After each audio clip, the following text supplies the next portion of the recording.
Hello tout le monde, bienvenue sur notre chaîne YouTube Viens suis-moi, écoute et prête l'oreille. Je suis Vaya Priar et je suis heureuse de pouvoir vous retrouver aujourd'hui pour notre deuxième vidéo sur notre étude de la semaine des Doctrines et Alliances sections 58 et 59.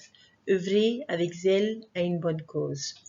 Nous avons vu dans notre première vidéo le projet de construction que le Seigneur met en place dans ces sections et notamment la construction de Sion, du peuple de Sion. Nous avons vu quelle est cette cause en relation avec le festin, la parabole des conviés, le festin qui a été préparé par le Sauveur, où chaque personne est conviée à participer et quelles que soient les circonstances de leur vie, quelles que soient les difficultés, quelles que soient ce qu'ils endurent, chacun est convié et invité à venir prendre place à la place du Sauveur, à la table du Sauveur, pardon, et à se faire un festin de son évangile. Dans cette cause, le Seigneur voudrait faire de nous un peuple de Sion et nous avons vu, nous découvrons à travers cette étude des Doctrines et Alliances de quelle manière le Seigneur veut que nous participions, quelles sont les fondations qu'il nous donne dans ces sections pour pouvoir participer à cette œuvre et devenir le peuple de Sion. Comme nous le savons tous contextuellement, les saints sont allés vers le Missouri pour s'installer, pour créer la nouvelle Sion, la nouvelle ville où le Seigneur leur a demandé de s'établir. Et dans ces sections 58 et 59, nous découvrons les instructions que le Seigneur a données au travers de son prophète Joseph Smith aux saints pour qu'ils puissent savoir ce qu'ils devaient faire pour pouvoir établir Sion.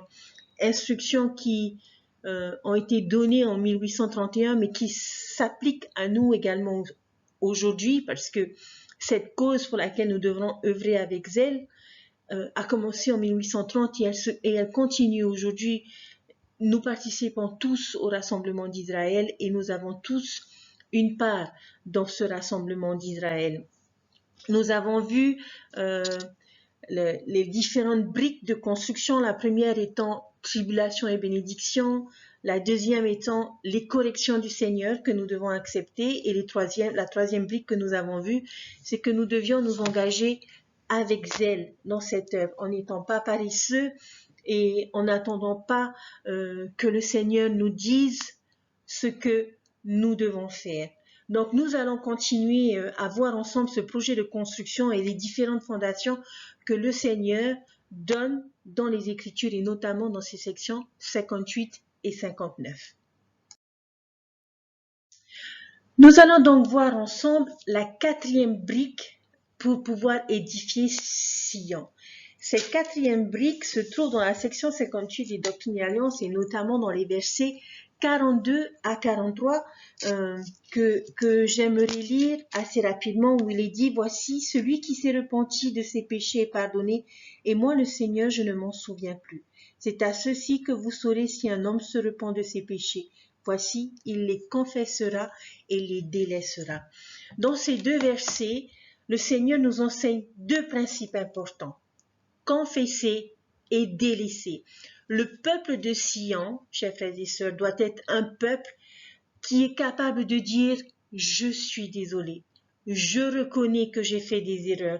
Ce sont des personnes qui se remettent constamment en question et qui se disent qu'ils auraient pu peut-être parler différemment, qu'ils auraient pu agir différemment.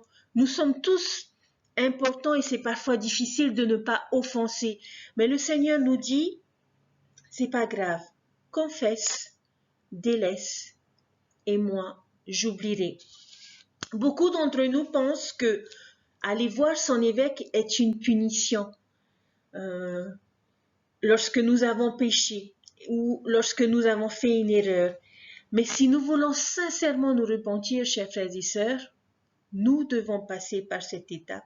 Parce que aller voir notre évêque montre notre désir sincère, notre volonté de nous repentir.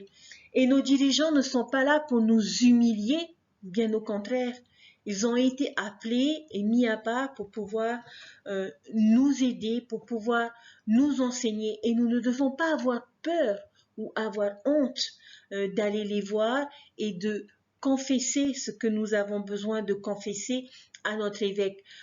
Le faire est une preuve de notre désir sincère de nous repentir. Je pense que notre société serait peut-être bien meilleure si l'on nous disait ce qui ne va pas dans ce que nous disons ou dans ce que nous faisons. Nous avons vu dans la première vidéo l'importance d'accepter d'être corrigé et d'être enseigné. Et lorsque l'on est corrigé ou enseigné, ce n'est pas dans un but de nous offenser, mais c'est pour nous aider à devenir meilleurs. Parce que c'est comme cela, chers frères et sœurs, que nous bâtissons Sion. Cependant, confesser n'est qu'une première étape.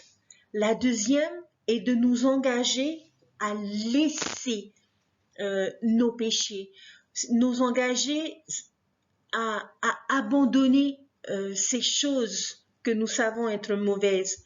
Cela peut prendre certainement du temps de délaisser certaines choses qui ont fait partie de notre vie et que nous savons ne pas être bonnes.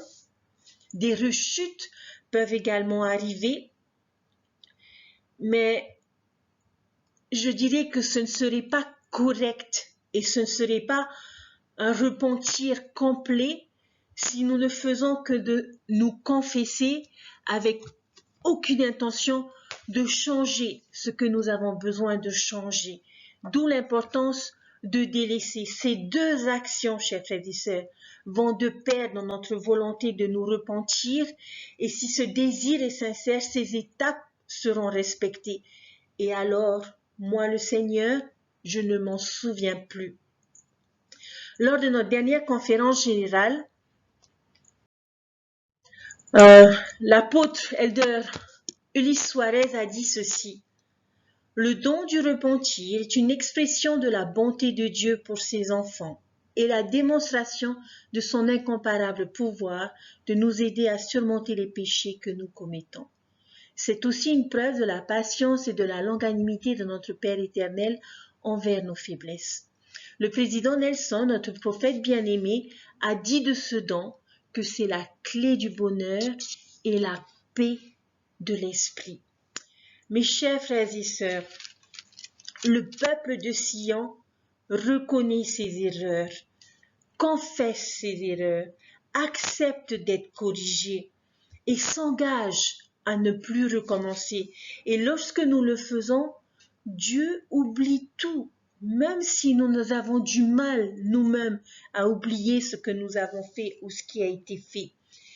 Edward Partridge, qui était l'évêque de l'époque et qui avait la responsabilité de s'occuper des saints, était conscient de cette responsabilité, de toutes les responsabilités que le Seigneur lui avait confiées et de la grande œuvre qui se déroulait à ce moment-là. Et il était souvent réprimandé par le Seigneur. Nous l'avons vu dans notre première vidéo qu'il avait été en quelque sorte publiquement réprimandé, que les réprimandes avaient été notées dans le livre des Révélations. Et il était souvent réprimandé par le Seigneur et il aimait l'être parce qu'il savait qu'il devait toujours être aligné avec la volonté de notre Père Céleste. Et dans son désir de toujours faire la volonté de Dieu, Edward Partridge a demandé à sa femme de prier pour lui, de prier de manière à ce qu'il ne puisse pas tomber et ne puisse pas décevoir le Seigneur. Frères et sœurs Partridge ont tout donné pour pouvoir construire Sion. Alors, comme eux, nous pouvons prier le Seigneur pour qu'il nous aide afin de ne pas tomber, afin de ne pas le décevoir. Mais si toutefois nous faiblissons, Ésaïe chapitre 53 versets 4 et 5, il est dit « Cependant ce sont nos souffrances qu'il a portées, C'est de nos douleurs qu'il s'est chargé, et nous l'avons considéré comme puni, frappé de Dieu et humilié. Mais il était blessé pour nos péchés, brisé pour nos iniquités. Le châtiment qui nous donne la paix est tombé sur lui, et c'est par ses meurtrissures que nous sommes guéris. Le Sauveur, chers frères et sœurs, à travers ces versets, à travers ce que nous trouvons dans les Doctrines et Alliances, section 58, nous lance l'invitation de nous réconcilier avec Dieu. Nous pouvons connaître un grand changement dans notre cœur et dans notre état d'esprit et adopter une attitude nouvelle vis-à-vis de Dieu. Parce que, comme il est dit dans le verset 42, « Voici celui qui s'est repenti de ses péchés est pardonné, et moi le Seigneur, je ne m'en souviens plus. » Chers frères et sœurs, ne pourrait-il pas y avoir de paroles plus douces et plus réconfortantes, pleines d'espoir que celle-ci, « Et moi le Seigneur, je ne m'en souviens plus » ? Chers frères et sœurs, le Seigneur est fidèle à ses paroles et il le sera toujours et éternellement. Alors, soyons un peuple de Sion et repentons-nous en confessant, en délaissant et en connaissant l'oubli divin. Combien nous sommes bénis d'avoir un Dieu qui est si miséricordieux, d'avoir un Sauveur qui a accepté de prendre sur lui nos imperfections, nos faiblesses, pour que nous puissions toujours avoir la possibilité de progresser si nous nous repentons. Repentance qui contient 2 étapes essentielles, confesser et délaisser. Alors, si nous voulons être le peuple de Sion, puissions-nous nous souvenir et faire usage de cette bénédiction que nous avons de pouvoir nous repentir, de manière à pouvoir progresser et à devenir le peuple que le Seigneur voudrait que l'on soit. Nous allons voir maintenant notre 5e brique pour édifier Sion, les commandements. Et nous allons aller dans la section 59 et nous allons voir les 5 premiers versets, c'est-à-dire les versets 1 à 4. Le peuple de Sion est béni quand il garde les commandements. Ça, nous le savons tous, chers frères et sœurs. Et les 2 versets nous rappellent l'importance de garder les commandements de Dieu et le Seigneur promet une couronne particulièrement de 3 choses. La première, une couronne de bénédiction, une couronne de révélation, et la 3e chose, un peu plus surprenante, est une couronne de plus de commandements. Et lorsque j'ai lu ce verset, j'ai souri un petit peu parce que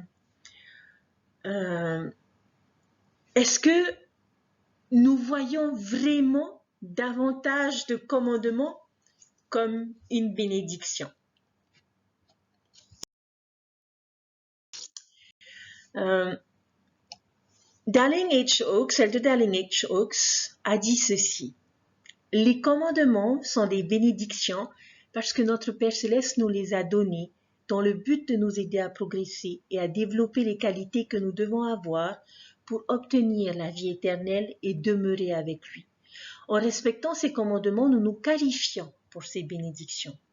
Nous devrions nous réjouir des commandements de Dieu et reconnaître que ce sont des dons précieux offerts par un Père aimant à ses enfants.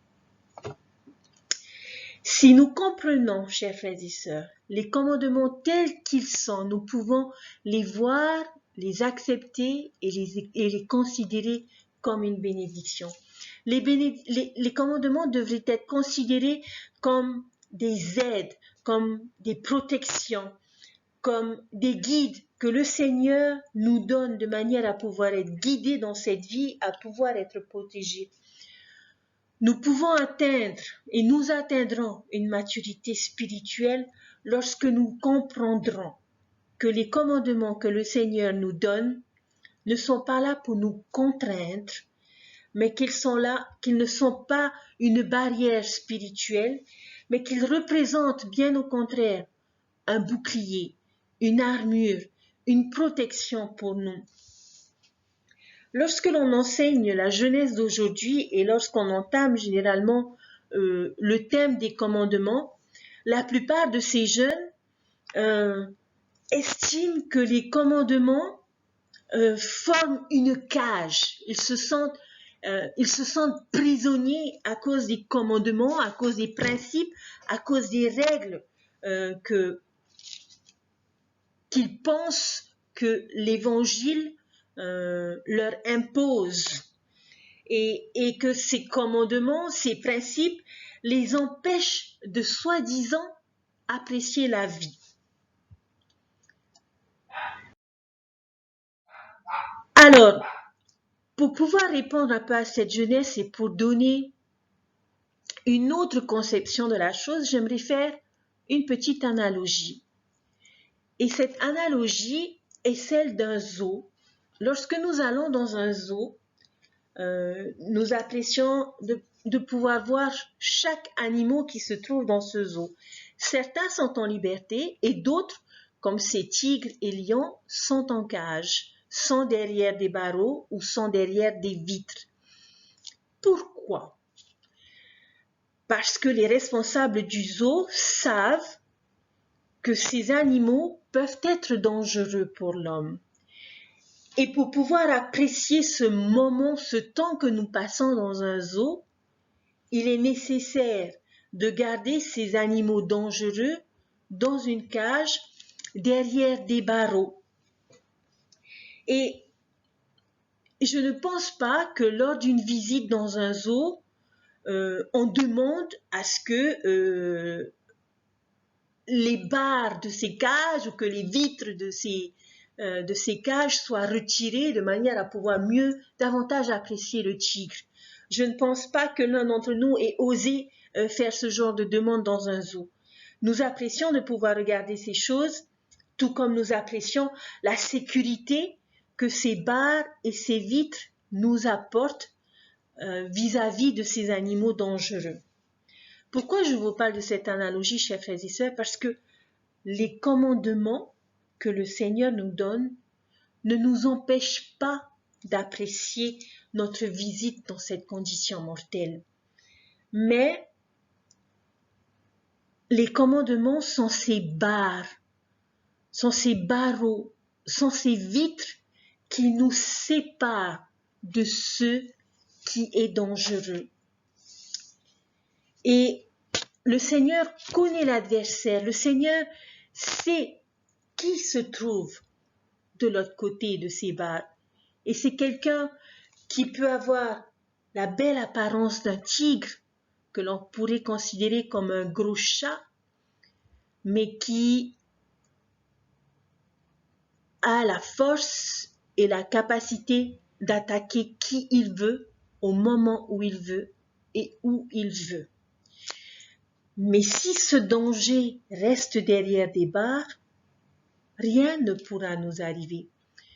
Alors, chers frères et sœurs, si nous voulons être un peuple de Sion, chère jeunesse, si vous voulez être un peuple de Sion, nous devons aimer recevoir les commandements que Dieu nous donne et les voir comme des récompenses, les voir comme des protections que le Seigneur a mis dans notre zoo mortel, de manière à ce que nous puissions continuer à circuler en toute tranquillité et que nous puissions apprécier notre voyage dans la condition mortelle, de manière à garder derrière les barreaux et derrière les vitres l'adversaire, toutes les choses qui sont dangereuses et qui peuvent nuire à nous-mêmes tant temporellement que spirituellement.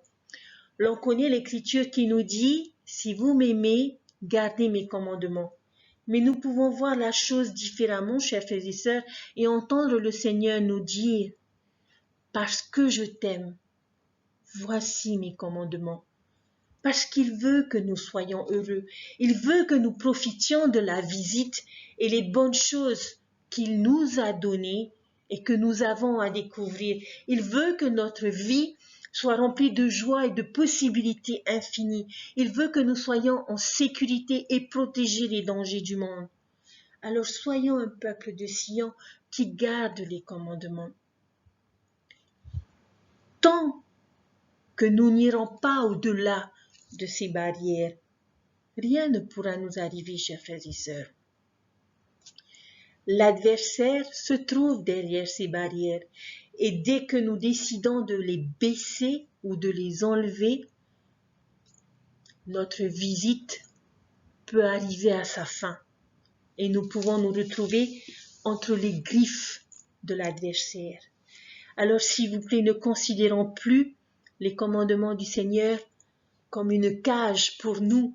Bien au contraire, chers frères et sœurs, c'est une cage pour l'adversaire.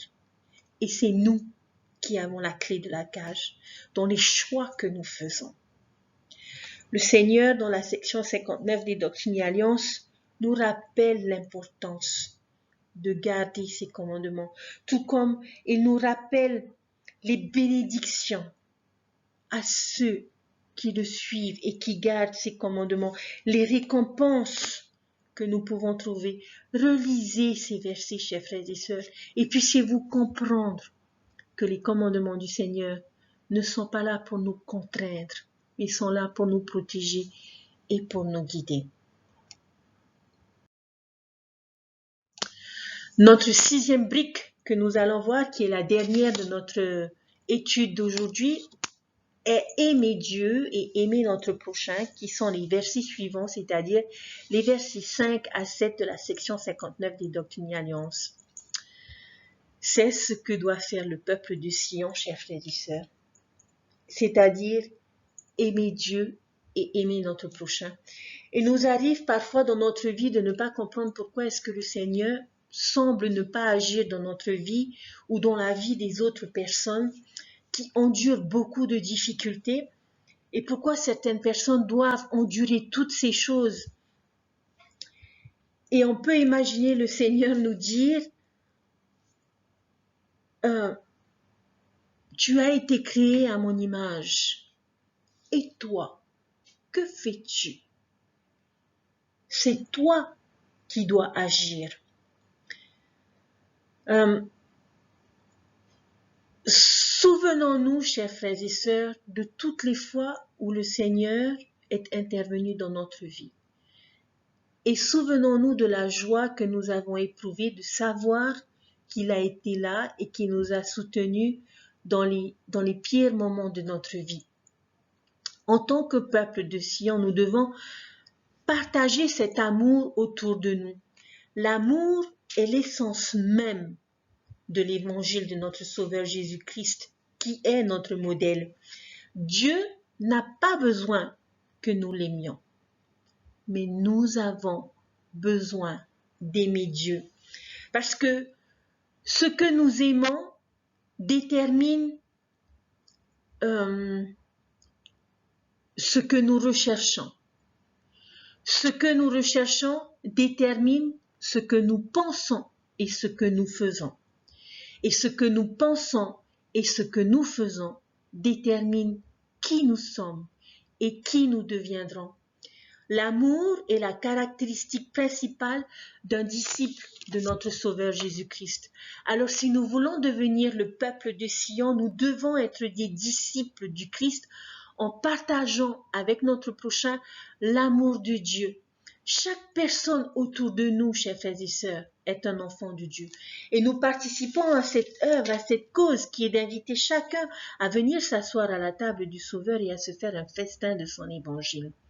Chaque personne que nous invitons est un enfant de Dieu. Nous devons servir ces personnes. Nous devons rire avec eux. Nous devons pleurer avec eux. Nous devons nous réjouir avec eux.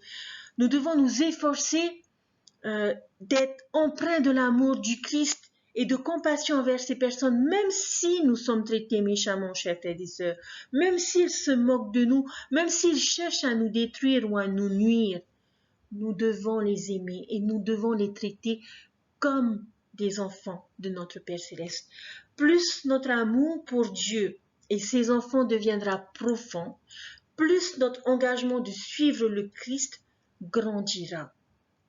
Suivre le chemin du disciple nécessite de la pratique, chers frères et sœurs. Je sais que c'est pas facile.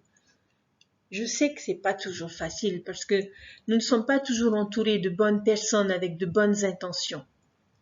Mais chaque jour, nous devons continuer d'essayer, petit à petit, ligne sur ligne. Tantôt on avance de 2 pas, tantôt nous reculerons d'1 pas. L'important, chers frères et sœurs, est de ne jamais abandonner. C'est notre contribution, c'est notre participation à cette œuvre. Nous devons toujours continuer d'essayer afin de bien faire. Ce qui nous incombe, c'est d'aimer Dieu et d'aimer notre prochain. Croyant, aimant, agissant. Aujourd'hui, nous entendons les mots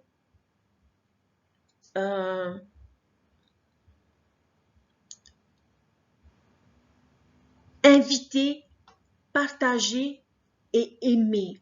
C'est ce que nous devons faire, chers frères et sœurs.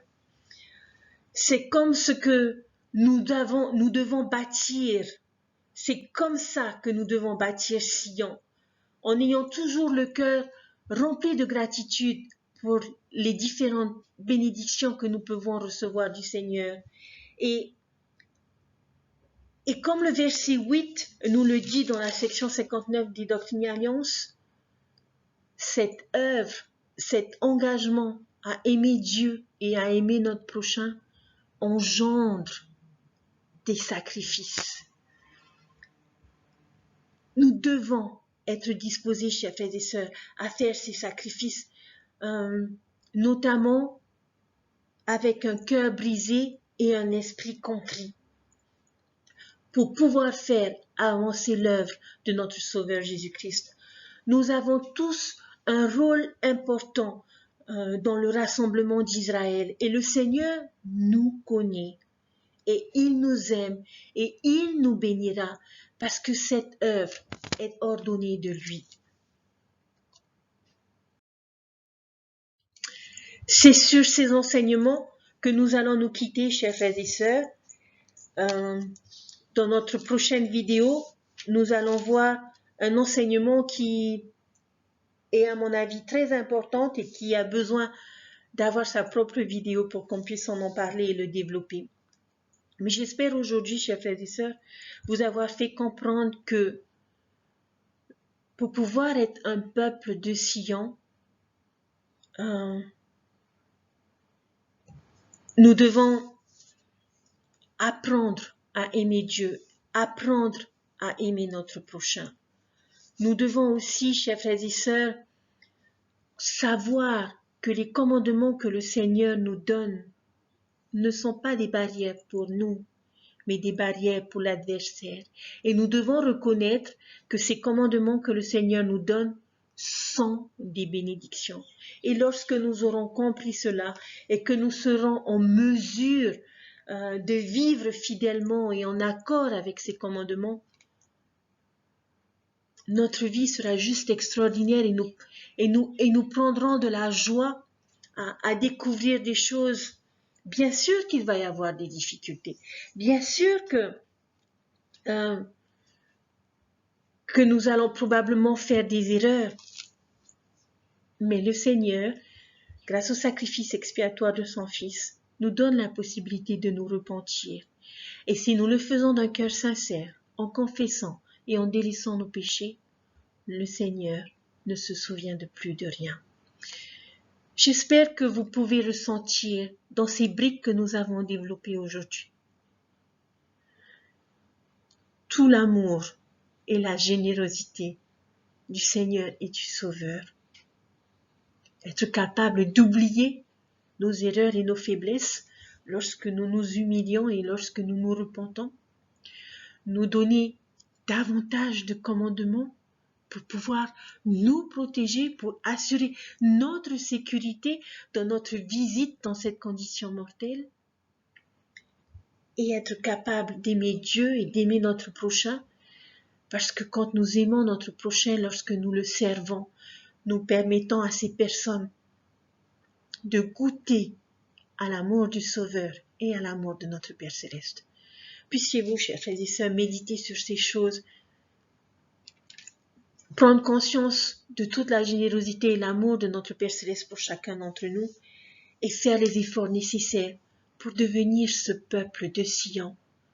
Le Seigneur nous a donné beaucoup de choses que nous connaissons et qui sont simples, mais nous devons chacun, avec foi, poser ces fondations, les vivre et les mettre en pratique pour pouvoir devenir le peuple de Sion et pour pouvoir participer à la cause du Sauveur et de notre Père Céleste, qui est d'inviter chacun à s'asseoir à la table du Sauveur et à se faire un festin de l'Évangile.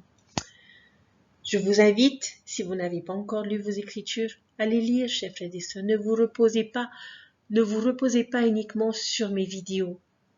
Vous pouvez apprendre davantage en recherchant et en méditant les Écritures. Je vous laisse sur ces quelques paroles. Merci de votre fidélité, merci de votre confiance et je vous dis à très bientôt. Bye!